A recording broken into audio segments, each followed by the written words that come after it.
Existem histórias que parecem roteiro de cinema, mas aconteceram de verdade. Durante décadas, um dos homens mais procurados do planeta viveu escondido na América do Sul. E alguns indícios apontam que ele pode ter passado por Assis. Hoje vamos investigar uma das histórias mais intrigantes já associadas à nossa cidade. Quando ouvimos falar em Joseph Mengele, pensamos imediatamente na Alemanha nazista e nos horrores da Segunda Guerra Mundial. Mas existe uma pergunta que continua despertando curiosidade entre historiadores e jornalistas. Será que realmente ele passou por Assis? Mas antes de entrarmos nesse recorte da história, vamos recapitular? Quem foi Joseph Mengele? Professor Barreiro, que felicidade ter você aqui no nosso programa. É uma honra, professor Barreiro, professor doutor da Unesp. Eu fico emocionada, fui sua aluna, professor, então é uma grande honra estar aqui com você, sei da sua contribuição, né, sei da sua fala competente para tratar o assunto. Então hoje o assunto é Joseph Mengele.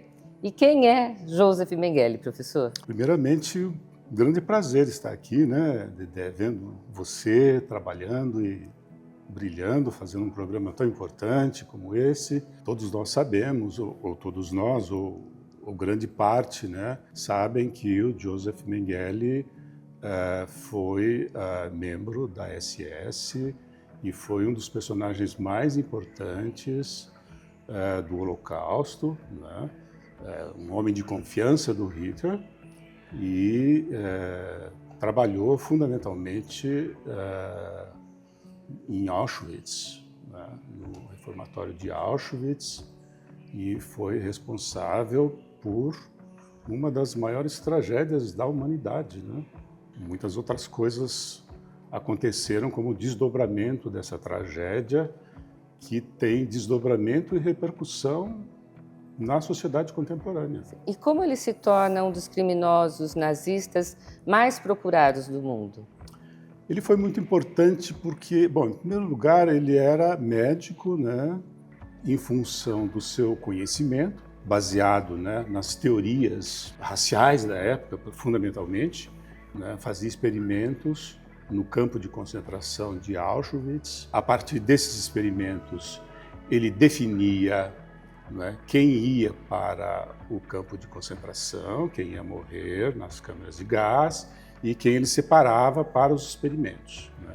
Isso foi uma coisa tão, digamos assim, tão chocante, né, essa coisa de separar, você morre, você vive, né, que repercutiu amplamente depois da guerra. Como dá a sua fuga após a guerra? Isso também repercute, né? Sim.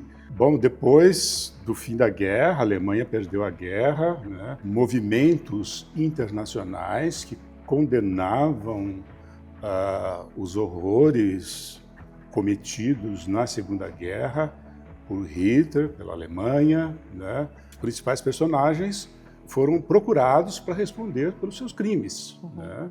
Então, o Mengele foi um dos principais personagens, né, da procura, né, os agentes ligados aos americanos e aos judeus tinham o Mengele como um dos personagens que deveriam ser rapidamente procurado e para que ele fosse preso e respondesse pelos seus atos. E muitos procuram a América Latina como refúgio. E esse foi um dos casos, né? Ele ficou na Alemanha aproximadamente por uns 4 anos, chegou a ser, inclusive, preso na Alemanha, depois disso, por agentes policiais americanos, mas depois ele foi solto, porque os agentes não encontraram provas de que ele efetivamente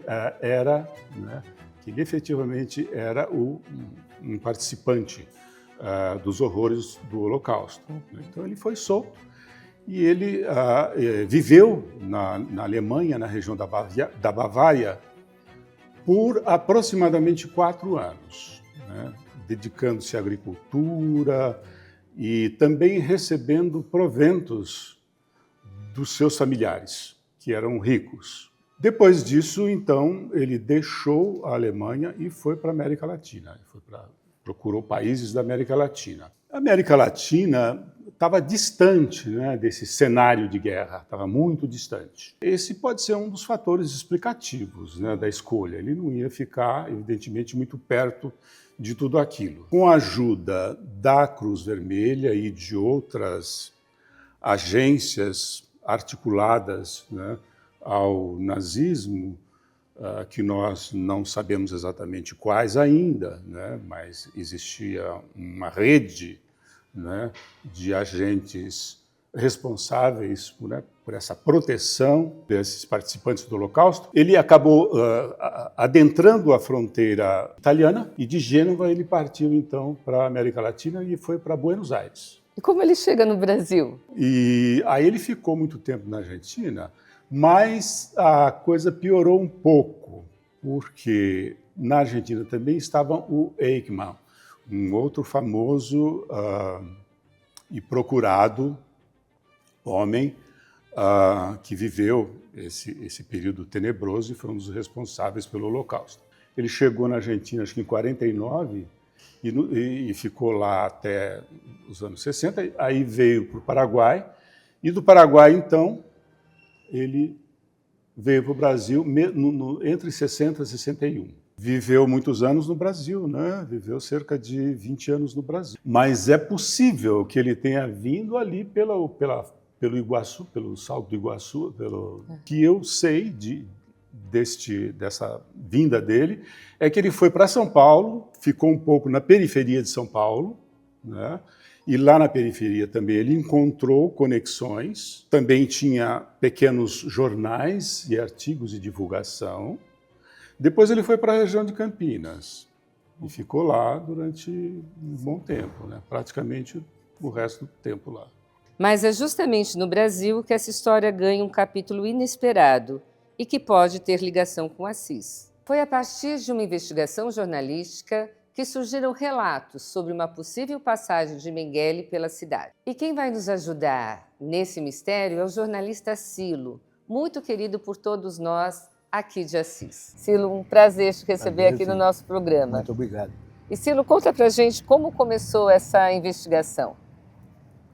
Assim, em 1985, a revista Veja publicou uma matéria da exumação de um corpo no cemitério do Imbu, que as autoridades estavam investigando a possibilidade de ser Joseph Mengele. Eu acho que isso tinha a ver com o governo de Israel, era uma coisa assim. A revista, e quase toda a imprensa brasileira publicou isso. Dona Irene Salotti era diretora da Casa da Criança aqui em Assis. E ela viu essa matéria. Ilustrando a matéria, tinha uma foto de um senhor de chapéu, bigode, assim, de perfil. Ela olhou e falou, esse homem é o Seu Pedro. É o Seu Pedro era o nome dele, conhecido aqui. Ela conhecia por Seu Pedro. Uhum. Mas afirmou categoricamente, assim, não pra gente, nesse instante. Ela comentou com a família, né? Olha, o Seu Pedro, que esteve na Casa da Criança, morou na Casa da Criança, é esse homem da foto da revista.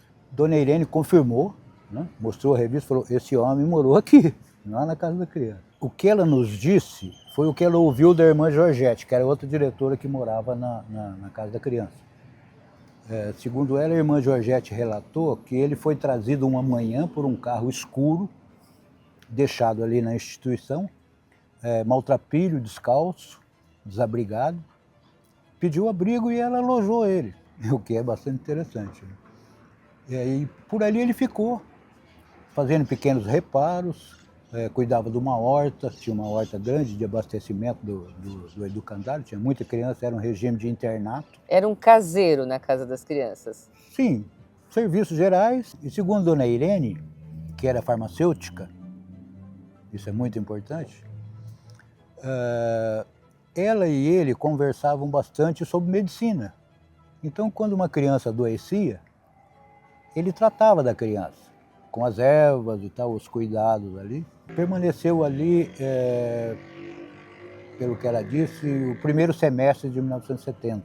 Então, esses relatos você obteve da própria Dona Irene Da Salotti, Dona Irene Salotti. A gente ouviu a Dona Irene Salotti. responsável pela Casa das Crianças. Ela era presidente. A irmã Georgette, no segundo momento, a gente foi ouvir a irmã Georgette. Ela já estava no asilo, São Vicente, trabalhando no asilo. Então foi assim uma coisa bem reservada, um quarto pequeno, fechado. Ela, o Kiko Roselli, que era meu parceiro, fotógrafo, e eu. Aí já era um segundo momento das matérias, terceira, quarta, quinta matéria, e a gente foi checar com ela se ela sabia que o seu Pedro era o Mengele. O teu direito de perguntar termina onde começa o meu, que sou uma irmã de caridade. E aí ela sentenciou o fim da conversa. Sim, não se comprometeu, né? E não, ficou sem resposta, irmã de né? caridade. Sim. Dona Irene dizia que com a irmã Georgette, o seu Pedro só conversava em francês. Os dois só falavam em francês. Outro dado curioso, né? Interessante isso aí. Eu enviei as matérias, a Folha publicou. Em que a Folha publicou, despertou o interesse das autoridades que estavam investigando lá no Embu, que era chefiado pelo Romeu Tuma, que era superintendente da Polícia Federal. Então eles mandaram uma equipe para cá. Eu não cheguei a ouvir esses policiais. Eu sei que eles estiveram aqui. Vi depois, tem uma informação de que um delegado chamado Gurgel, que fez a investigação aqui, ouviu Dona Irene, ouviu a irmã Georgette, exibiu as fotos, inclusive aquela, do perfil, do bigode, do chapéu, e ambas confirmaram que era o seu Pedro. Certamente algo importante, um dado importante para quem estava fazendo as investigações, para os órgãos de segurança, de investigação, já numa abrangência nacional, Sim, né? Já. Talvez mais que nacional. Né? Mais Porque que nacional, tinha o governo sim. de Israel envolvido.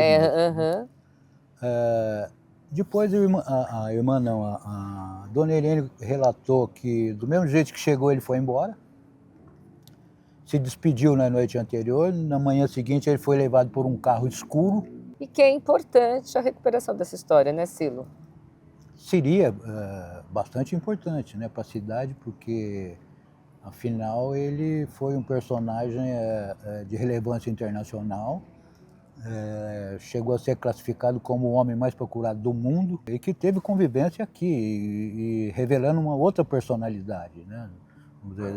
Ele era o carrasco de Auschwitz, mas na Casa da Criança ele era zelador de crianças. Sim, Ele convivia com essas crianças seguramente o tempo todo. É curioso. Importante hoje ter essa sua fala, né? E que a cidade, que Assis, hoje vai ter oportunidade de também conhecer, né?